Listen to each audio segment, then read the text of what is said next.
അനന്തപുരിക്ക് നവരാത്രി പുണ്യം ചൊരിയാൻ വിഗ്രഹ ഘോഷയാത്ര കഴിഞ്ഞ ദിവസം പത്മനാഭപുരത്ത് നിന്ന് പുറപ്പെട്ടു. കൊട്ടാരവളപ്പിലെ തേവാരക്കെട്ട് സരസ്വതി ദേവി, വേളിമല കുമാരസ്വാമി, ശുചീന്ദ്രം 300 അംഗ വിഗ്രഹങ്ങളാണ് എഴുന്നള്ളുന്നത്. സരസ്വതി വിഗ്രഹത്തെ കൊമ്പനാന തിടമ്പേറ്റി. കുമാരസ്വാമിയെയും 300 അംഗയും പല്ലക്കിലാണ് എഴുന്നള്ളിച്ചത്. കേരള തമിഴ്നാട് പോലീസ് അഭിവാദ്യം അർപ്പിച്ചു. 9:30 തിരുവനന്തപുരത്തേക്ക് പുറപ്പെട്ടു.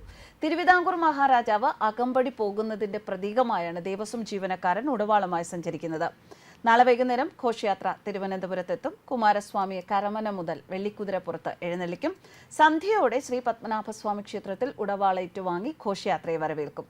പത്മതീർത്ഥത്തിലെ ആറാട്ടിന് ശേഷം സരസ്വതി ദേവിയെ നവരാത്രി മണ്ഡപത്തിലും കുമാരസ്വാമിയെ ആര്യശാല ദേവീക്ഷേത്രത്തിലും 300 അംഗയെ ചെന്തിട്ട ദേവീക്ഷേത്രത്തിലും പൂജയ്ക്കിരുത്തും. ജീവിത വിജയത്തിന് ഏറ്റവും ഗുണകരമായ ഉപാസനാകാലമാണ് കന്നിമാസത്തിലെ നവരാത്രി. ആദിപരാശക്തിയായ ദേവിയെ വിവിധ ഭാവങ്ങളിൽ ഭജിക്കുന്നതിന് നവരാത്രി ഏറ്റവും നല്ല സമയമാണ്. ഈ കാലയളവിലെ ഏതൊരു പ്രാർത്ഥനയും പെട്ടെന്ന് ഫലിക്കും. അത്ഭുത ശക്തിയുള്ള മന്ത്രങ്ങൾ ജപിച്ചു തുടങ്ങുന്നതിനും നവരാത്രി ഏറ്റവും ഗുണപ്രദമാണ്. ഈ സമയത്ത് ചെയ്യുന്ന ഏതൊരു പ്രാർത്ഥനയും ഏറ്റവും വേഗത്തിൽ ഫലിക്കുന്നത് കൊണ്ട് തന്നെ ഈ അവസരത്തിൽ ചിട്ടയോടെ വ്രതമെടുത്ത് ഇതൊക്കെ പാലിക്കുന്നത്, നവരാത്രി വ്രതം നോൽക്കുന്നത് ഒരുപാട് പേരാണ്. നവരാത്രിയുടെ മുഴുവൻ ദിനങ്ങളിലും മത്സ്യമാംസാദി ഭക്ഷണം പാടില്ല. അരിയാഹാരം ഒരു നേരം മാത്രമായിരിക്കണം. മറ്റു നേരങ്ങളിൽ പഴവർഗ്ഗം കഴിക്കുക. എല്ലാ ദിവസവും ദേവീക്ഷേത്ര ദർശനം നടത്തണം. ലളിതാ സഹസ്രനാമമോ ദേവിയുടെ എന്തെങ്കിലും പ്രാർത്ഥനകളോ ഒക്കെ സാധിക്കുമ്പോഴൊക്കെ ചൊല്ലുക. ഇതൊക്കെയാണ് പ്രധാന വ്രതചിട്ടകൾ. നവരാത്രി വ്രതം അനുഷ്ഠിക്കുന്നവർ 2024 ഒക്ടോബർ 3 ബുധനാഴ്ച അശ്വനി മാസ പ്രഥമ മുതൽ 13 വിജയദശമി വരെ ദേവി ഉപാസനയുടെ ഭാഗമായി വ്രതം നോൽക്കണം. കഴിയുന്നത്ര ദേവീ മന്ത്രങ്ങളും സ്തുതികളും കീർത്തനങ്ങളും ജപിക്കണം. നിശ്ചയമായും ദേവി ഭക്തരുടെ കാമധേനു എന്ന പ്രസിദ്ധമായ ലളിതാ സഹസ്രനാമം ജപിക്കണം. പാപദുരിതങ്ങൾ മാറി ആഗ്രഹ സാഫല്യം നൽകുന്നതിന് ഇത് ഉത്തമമാണ്. സൗന്ദര്യലഹരി, ദേവി ഭാഗവതം, ദേവി മാഹാത്മ്യം എന്നിവയാണ് നവരാത്രി ദിനങ്ങൾ ധന്യമാക്കാൻ പാരായണം ചെയ്യേണ്ട ദിവ്യഗ്രന്ഥങ്ങൾ. ലളിതാ സഹസ്രനാമം നവരാത്രി ദിവസങ്ങളിൽ നിത്യേന ത്രിസന്ധ്യകളിലും, അതായത് പ്രഭാതത്തിലും മധ്യാഹ്നത്തിലും സായാഹ്നത്തിലും ലളിതാ സഹസ്രനാമം ജപിക്കുന്ന ഏറ്റവും പുണ്യമായ കാര്യമാണ്. അത്ഭുത ശക്തിയുള്ള ദേവിയുടെ 1000 നാമങ്ങളാണ് ലളിതാ സഹസ്രനാമം എന്നറിയപ്പെടുന്നത്. നെയ്വിളക്ക് കൊളുത്തിവെച്ച് അതിന് മുന്നിലിരുന്ന് ജപിക്കണം. സാവകാശം ജപിക്കുകയാണെങ്കിൽ ഏകദേശം 1 മണിക്കൂർ വേണ്ടിവരും സഹസ്രനാമം ചൊല്ലാൻ. ഇപ്രകാരം 3 നേരവും ചെയ്യുന്നതാണ് ഉത്തമം. ഉച്ചസമയത്ത് സാധിക്കാത്തവർക്ക് രാവിലെയും വൈകിട്ടും മാത്രമായും ജപിക്കുക. അറിഞ്ഞോ അറിയാതെ നമുക്ക് സംഭവിച്ച തെറ്റുകുറ്റങ്ങൾക്ക് പ്രായശ്ചിത്തം കൂടിയാണ് ലളിതാ സഹസ്രനാമ ജപം.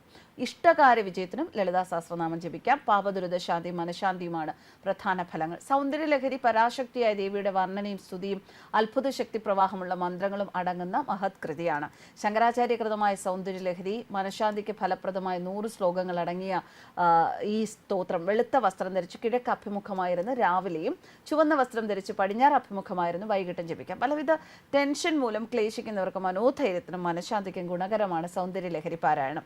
അക്ഷരത്തെറ്റ് കൂടാതെ ഭക്തിയോടെ ശ്രദ്ധയോടെ പാരായണം ചെയ്യണം. ഓരോ ശ്ലോകത്തിനും പ്രത്യേക ഫലങ്ങളുമുണ്ട്. ദേവി ഭാഗവതം ദേവിയുടെ ചരിത്രം മനോഹരമായും ഭക്തിസാന്ദ്രമായും രചിച്ചിരിക്കുന്ന പുണ്യഗ്രന്ഥമാണ്.